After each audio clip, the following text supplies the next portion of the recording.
नहीं होता, ईवीएम के बटन से पैदा होता है।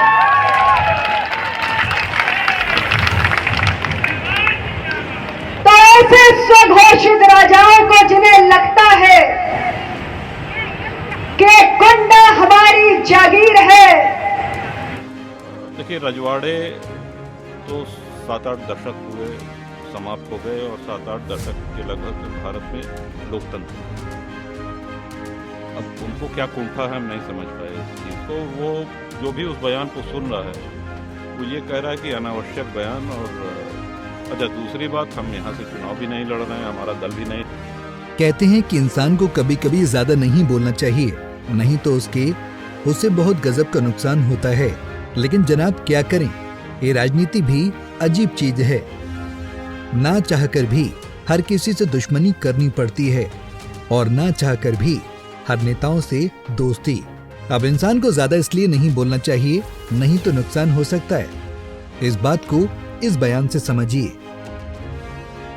से पैदा नहीं होता, ईवीएम के बटन से पैदा होता है।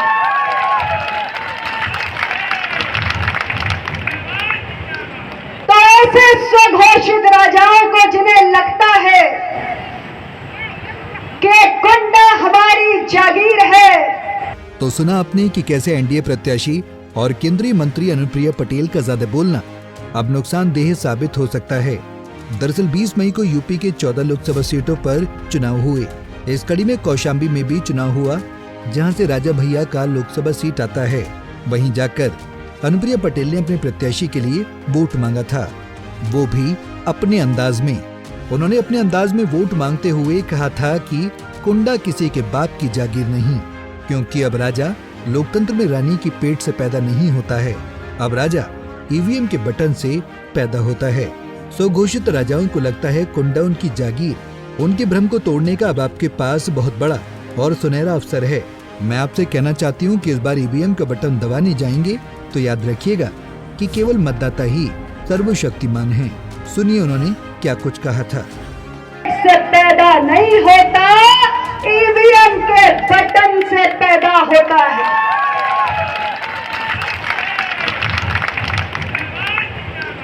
तो ऐसे स्वघोषित राजाओं को जिन्हें लगता है कि कुंडा हमारी जागीर है, उनके भ्रम को तोड़ने का अब आपके पास एक बहुत बड़ा सुनहरा अवसर आ चुका है।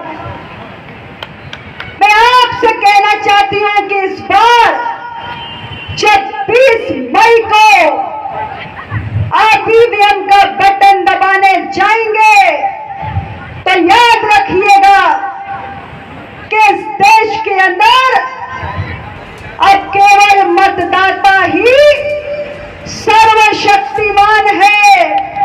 और राजा, अब उनका ये बयान जैसे ही सोशल मीडिया पर वायरल हुआ, राजा भैया को ये बातें चुप गईं।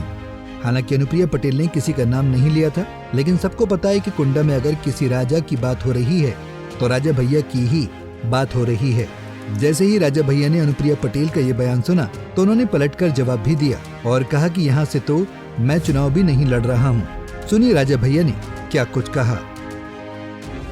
देखिए, रजवाड़े तो 7-8 दशक हुए समाप्त हो गए और 7-8 दशक के लगभग भारत में लोकतंत्र, अब उनको क्या कुंठा है हम नहीं समझ पाए इस चीज़ को। वो जो भी उस बयान को सुन रहा है वो ये कह रहा है कि अनावश्यक बयान। और अच्छा, दूसरी बात, हम यहाँ से चुनाव भी नहीं लड़ रहे हैं, हमारा दल भी नहीं लड़ रहा है।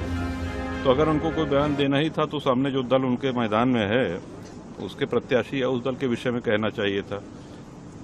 दूसरी बात, ईवीएम से राजा नहीं पैदा होता है, ईवीएम से जनप्रतिनिधि पैदा होता है। जनप्रतिनिधि का जन्म होता है और उसकी आयु, उसकी अवस्था 5 वर्ष की होती है। 5 वर्ष बाद जनता जनार्दन ये तय करती है कि इसको जीवन दान, पुनर्जन्म, पुनर्जीवन देना है या नहीं। तो इस लोकतंत्र में अब राजा नहीं पैदा होते हैं, न तो रानी की कोख से और न ही ईवीएम की मशीन से।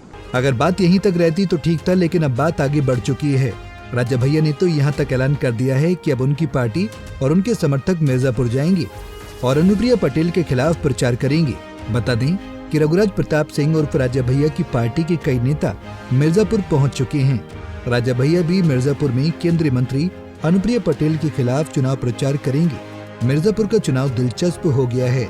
बता दें कि बीते दिनों कुंडा विधायक और जनसत्ता दल के अध्यक्ष राजा भैया की केंद्रीय गृह मंत्री अमित शाह से मुलाकात हुई थी।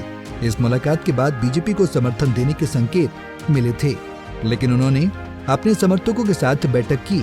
इस बैठक के बाद उन्होंने मीडिया से बात करते हुए किसी भी दल को समर्थन नहीं देने का ऐलान कर दिया था। इसके बाद सियासी बयानबाजी तेज हो गई है। राजा भैया ने अपने बयान में कहा था कि हमारे समर्थक जिसको चाहें अपने मन से वोट कर सकते हैं। हालांकि उनके ऐलान के बाद से सियासी बयानबाजी जारी है।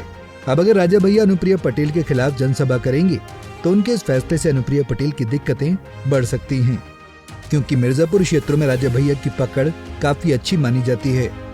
अब देखना होगा कि ये राजनीति कहां तक जाती है। Bureau report, Punjab Kesari TV. हमसे जुड़े रहने के लिए हमारे YouTube चैनल को सब्सक्राइब करें और नई वीडियो की नोटिफिकेशन के लिए बेल आइकॉन को दबाएं।